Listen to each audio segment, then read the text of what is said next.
ہوں گے. یہ آسان کام نہیں ہے، لیکن میری پوری کوشش ہے کہ اس باری پہلی دفعہ ہمیں موقع ملا ہے، کیونکہ انشاءاللہ پارٹی کا ٹکٹ جیتے گا. پہلے ہمارے پاس بہت بڑی ریلائنس ہوتی تھی الیکٹیبلز کے اوپر، اور مسئلہ الیکٹیبلز کا یہ ہے کہ وہ جو ہم نے دیکھا کہ لوٹا بننے کے لیے ان کو کوئی مسئلہ نہیں ہوتا، کیونکہ ان کا نظریہ نہیں ہوتا، وہ صرف اپنی کنسٹیٹوئنسی کو بچانے کے لیے وہ ہر فیصلے کرتے ہیں. اس وقت پاکستان کا جو مسئلہ ہے وہ بالکل مختلف ہو گیا. یہ ایک بڑی سوچ کی سیاست آ گئی ہے ملک کو بچانے کے لیے.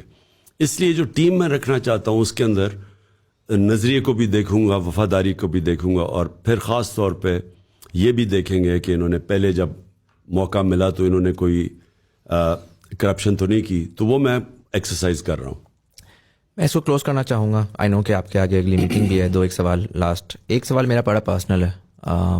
آپ جب آئے، اگین میں نے پہلے بھی اس چیز کا مینشن کیا کہ انسان اگنورنٹ ہوتا ہے نا، اگنورنس از بلس. آپ کو زیادہ پتہ نہیں ہوتا، آپ خوش رہتے ہو اپنے چھوٹے سے ببل کے اندر. آپ آئے، آپ نے بہت ساری چیزیں کی، آپ نے پولیٹیکل اویئرنیس پھیلائی، آپ نے لوگوں کے سامنے نظام کو سامنے لا کے رکھ دیا. آپ کو پرسنلی کیسا فیل ہوتا ہے کہ اگر آپ فار ایگزامپل کامیاب نہ ہوئے، اگر یہ سارا نظام دکھانے کے بعد آخر میں جو آپ کہتے ہیں کہ یار یہی بڑے لوگ، پاورفل لوگ وہی سسٹین کیے. میں آپ کو پرسنل ایگزامپل سے دیتا ہوں. میرے والد صاحب جو ہیں he is 6 days younger than Pakistan, right? So 76. بڑا ایوڈلی وہ ایک ٹاک شو دیکھا کرتے ہوتے تھے، بہت ایوڈلی. ان کا ایک بڑی ہوپ تھی اس ملک کے ساتھ، اس ملک کے فیوچر کے بارے میں. اپریل میں جب یہ آپ کا ہوا ہے، he stop watching politics, has regressed, dementia ان کا ہے، وہ سننا بھی نہیں چاہتے. میں نے دیکھا ہے کہ ان کی ہوپ گئی ہے تو اس کے ساتھ ان کی کس حد تک وہ ریگریس کی ہیں. اگر آپ کامیاب نہیں ہوئے، اگر آپ جو ہے وہ نہیں سیو کر سکے، تو جو وہ تمام لوگ ہیں جنہوں نے امیدیں لگائی تھیں، جنہوں نے یہ محنت کی تھی، یہ ہوپ کیا تھا کہ یار اس ملک کے اندر ہم کچھ نکال سکتے ہیں، ان کا کیا ہوگا؟ How do you feel about that? دیکھیں، میں آپ کو ایک بات بتاتا ہوں. پہلے تو آپ اگر انسان کی تاریخ پڑھیں نا، تو وہ بڑا واضح ہے کہ قوموں کی زندگی میں اونچ نیچ ہوتی ہے. اب جرمنی اور جاپان سیکنڈ ورلڈ وار میں بالکل ہی تباہ ہو گئے. 10 سال میں ملک کھڑے ہو گئے، کیونکہ وہ قومیں ہیں، انہوں نے آپس میں مل کے پھر کھڑے ہو گئے. تو یہ یاد رکھیں کہ قوم تباہ کبھی بھی اچھے برے وقت سے نہیں ہوتی. قوم تباہ تب ہوتی ہے جو اللہ نے قرآن میں ان کی اللہ فرماتے ہیں کہ میری زمین پہ نکل کے دیکھو کتنی قومیں تباہ ہوئیں جو میرے حکم پہ نہیں چلی. تو جو اللہ کا سب سے بڑا حکم کیا ہے؟ 2 اس کے حکم ہیں قوموں کے لیے. ایک قوم میں عدل اور انصاف پیدا کرو. حضرت علی کا قول ہے کفر کا نظام چل جائے گا لیکن ناانصافی کا نظام نہیں چل سکتا. جب آپ قوم کے اندر انصاف نہیں پیدا کرتے تو جو ظلم کا نظام ہوتا ہے وہ نہیں چلتا. یہ اللہ نے قرآن میں، اور مثالیں ہیں کئی. فرعون کی کیا تھی؟ فرعون کی جو ساری کہانی ہے حضرت موسیٰ اور فرعون کی، ظلم تھا اس کے خلاف حضرت موسیٰ کو بھیجا. یہ سارا جو ظلم کا نظام پاکستان میں آ گیا ہے، یہ ہم لڑنا پڑتا ہے اس کے. میں حقیقی آزادی کی جو بات کرتا ہوں، یہ ظلم اور ناانصافی سے آزادی ہے. یہ کوئی پلیٹ میں نہیں دیتا.